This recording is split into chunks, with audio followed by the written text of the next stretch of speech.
Hey guys, how you going? Well, in Australia it's the new year, 2012, so Happy New Year to everybody. I know in America and the UK and everywhere else in the world it probably isn't New Year yet, but when the time comes, hopefully it's a great feeling. Personally, I wish that I'd become sexier, smarter and stronger, but, it hasn't happened, so I feel a little bit shortchanged. But anyway, that was a joke, by the way. Yeah, hopefully you're all going to have a great New Year's Eve. Personally, for me, it was a little bit quiet, but, I'm a quiet sort of person, so it doesn't really matter too much. But, yeah, I thought, what better way to see you in the new year with another review. So, earlier, not today, actually, in the year 2011, which was only earlier yesterday, I reviewed a film by Yoshihiro Nishimura, a crazy Japanese film, and one not to be taken seriously, obviously. So I thought, while I'm in the mood, I'm going to review another Yoshihiro Nishimura film, but this time he has teamed up with another Japanese director named Naoyuki Tomomatsu. Now, every now and then, you guys know that I like my serious foreign films, such as Irreversible, stuff that just has such an emotional impact. But every now and then, we all need our films just to chill out and have some fun. So, this is definitely one of them, as is Hell Driver. So, this one was released a year before Hell Driver, 2009, and this one is called Frankenstein, Vampire Girl vs. Frankenstein Girl. And the story to this one is as follows. Boy meets girl. Girl falls in love with boy, but the boy already has a girlfriend. So for Valentine's Day, girl gives him blood-filled chocolates because she's a blood-sucking vampire. His girlfriend doesn't like this and fights Vampire Girl, but it turns out she's no match. Luckily, the girlfriend's father is a mad costumed super scientist who can turn her into Frankenstein Girl. Now it's game on. Vampire Girl vs. Frankenstein Girl is a heartwarming teenage high school romance, except for the nymphomaniac nurses, emo wrist-cutting girls, kabuki scientists, and dismembered limbs, but all mixed together with copious amounts of blood, gore, and loads of fun. So Vampire Girl vs. Frankenstein Girl, it's a high school romance film. It's set in high school, and this girl really likes this boy. But it turns out that this boy has already been claimed by another Japanese girl. So this girl, who is a little bit jealous of the fact this guy has already got a girlfriend, she decides to give him a chocolate. Now it turns out that this girl is a vampire, and this girl wants to turn this boy into a vampire boy, so they can be one together forever. So this chocolate has her blood in it, and this turns this boy into a vampire. Now this boy's girlfriend doesn't like this, and she wants to fight Vampire Girl, but Vampire Girl is way too strong. So luckily for this girl, her father is a mad scientist, and he also happens to be the vice principal of this school. So this mad scientist is able to make his daughter into Frankenstein Girl. Now Frankenstein Girl finally has the power to fight Vampire Girl, and once and for all they're going to battle it out to see who wins the heart of this boy. So it's a love triangle, but a love triangle that you probably have never seen before. So that's as far as I'm going to go synopsis. If you want to know more, then you know the drill. You're going to have to go out there and see the film for yourself. Now my thoughts on this wonderfully heart-warming love story.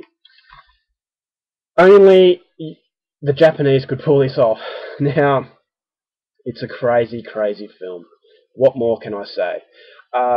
Yeah, I mean, the title says it all, but it's a film that defies belief. It's, Yoshihiro Nishimura, what goes on in that mind of yours? I absolutely adored this film. I absolutely loved it. I think it's his best film. Now, Hell Driver was great. Tokyo Gore Police was great. But I think this one is streets ahead of them all. As far as entertainment value goes, I was laughing from the first minute to the last minute. It's just so insane, and it's so out there, and it's just so funny. It's really politically incorrect. I know a lot of people have been offended by this, by the depiction of African Americans, but I think that is going way too serious on the film. It's a film to be taken very lightheartedly, and to be offended by it, I think, is missing the point of it. I think people just need to chill out a bit. It was just having a bit of fun, and yes, it probably was a little bit harsh towards black people, but that's the whole film. It's an exaggeration of absolutely everything. And, to really get upset by it, I think if you can't really enjoy yourself in a film like this, then how can you ever enjoy yourself? It also has fun at a lot of other things. It's a very politically incorrect film. It's having a shot at pretty much everything you could think of. It's a twist on the vampire Frankenstein genre, to say the very least. It's a tied sort of story, but Yoshihiro Nishimura has taken a twist on it to make it his own. Now, it is a low-budget kind of film, but it doesn't take away any of the fun because, as I said, it's just so far out there, insane. It's covered in blood and guts. I think the blood is a little bit better done than the blood and guts in Helldriver. I thought it was a little bit more gross.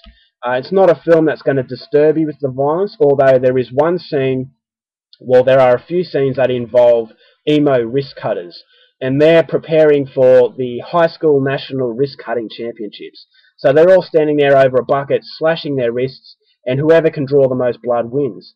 So that in itself is very disturbing, but it's done in such a comedy, a comic sort of way that you really have a laugh at it, and it's something that a lot of directors would never touch. But as I said, Yoshihiro Nishimura, well, you just have to, as I said, I'm just rubbing my eyes in disbelief because some of the stuff he goes in, you think to yourself, how on earth did he get away with that? And as I said, a few people have been offended by what's in this, but I think, you're taking yourself a little bit too seriously. It's a lot better than Twilight, in my opinion. It's just a whole lot of fun. The soundtrack makes the film, in my opinion, is absolutely hilarious, especially a scene that involves a mad scientist and his nymphomaniac helper. They're creating a Frankenstein that doesn't quite go to plan. I'll leave the soundtrack to this particular scene on my featured video in my channel. It won't be up for too long, but it'll give you an idea of just how crazy the whole film is. As I said, a lot of gore. The sprays there, the trademark of Yoshihiro Nishimura, of it just spraying out like a tap. Yeah, just a really, really, really fun film. And if you want a film to sit back with a bit of popcorn, maybe a few beers and a few friends to have a really good laugh, I think this would be even better when you're drunk.